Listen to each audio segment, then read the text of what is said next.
Do you remember that pro-Rishi Sunak coup that made him Prime Minister? No, not the one against Liz Truss. Oh, no, not the one against the Tory party members either. The one against Boris Johnson. Well, we have a new update on the relationship between Rishi Sunak and Rupert Murdoch.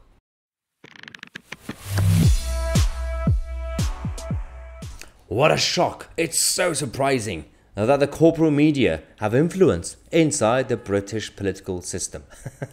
Anyway, so we have Rupert Murdoch's company, News UK.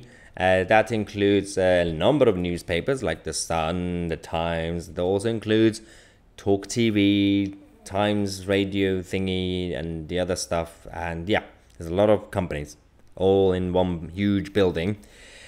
And there's now a new accusation of Team Murdoch influencing Rishi Sunak before he became Prime Minister.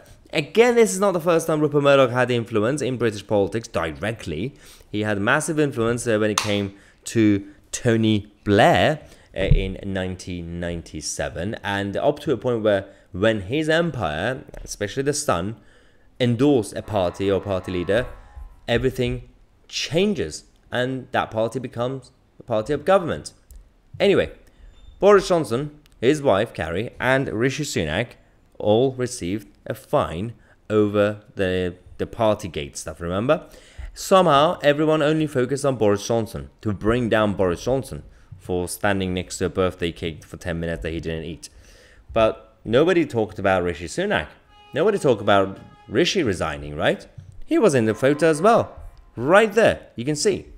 Somehow, the whole of media became a bit of a witch hunt against Boris. And I'm not really defending Boris, I'm not really pro-Boris, but it was kind of obvious what was happening. But this is what happened.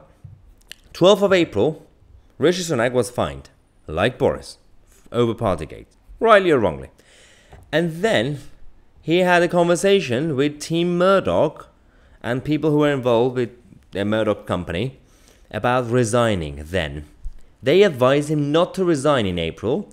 Instead, he resigned on the 5th of July, which brought down his former boss, Boris Johnson. The advice came that if you resign now, you're going to get accused of being disloyal, and everyone's going to see that this is a coup and you're doing it for yourself. So don't do it yet.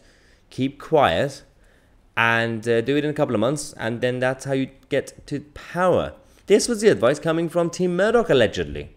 Yeah, Mr. Murdoch has declined to comment. On Friday night, a Downing Street spokesman also said that Mr. Sunak and Murdoch did not talk on that day, but declined to comment on other conversations that allegedly took place.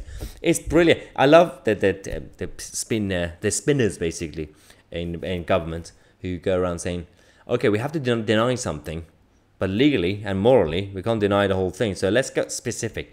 Yes, Mr. Murdoch and Mr. Sunak did not talk on the 12th of April at 4 p.m. They did not talk at that time, on that day. But did they talk a different time? Different day? Ah. It is understood that those who discussed the potential resignation with Rishi Sunak included William Hague and, of course, Finkelstein, both the globalist Tories. Both of them are also columnists on The Times, which is owned by Rupert Murdoch. The Telegraph has also established that the former Chancellor talked through his plans to resign with Maseh Siddiqui, I think that's how you pronounce it, an old friend and former colleague who is now a director at Rupert Murdoch's News Corps in New York.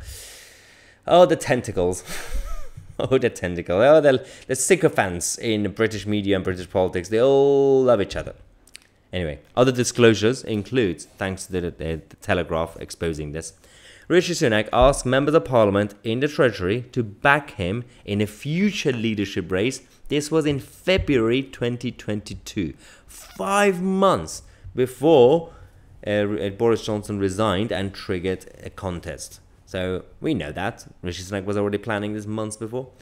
Boris Johnson begged Linton Crosby, who is obviously the political strategist who helped Boris Johnson's election, not to work with Sunak around the start of 2022, fearing that his chancellor was on maneuvers. Boris was right. The then Prime Minister, Boris, was urged to step down by a Downing Street insider friendly with Mr. Sunak, with sources quoting the figure as saying, "They are going to get you, or we are going to get you." Well, that's scary, okay. So Rishi Sunak did not speak to Boris Johnson either in person, by telephone or text to inform him that he was quitting as Chancellor before announcing it. I'm not a fan of Boris Johnson, but this whole saga is disgusting and is unfair to Boris. Yes, he was a weak leader. Yes, he was a sellout. Yes, he was too green for me. Yes, we get that.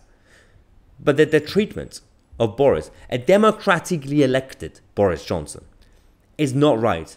Because it's not about Boris. It's about what Boris was representing, which was the office of Prime Minister. A democratically elected office, right? Well, the parliament and everything else. This is what they did.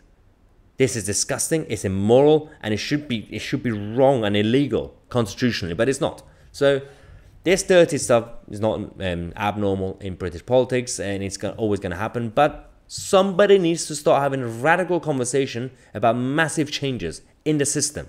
These people are sneaks, they're disgusting, they are ruthless, and they only care about their own career. Perfect example, Mini Prime Minister Rishi Sunak, most disgusting man in power. Let me know what you think. I'm Tousi, and we are the media.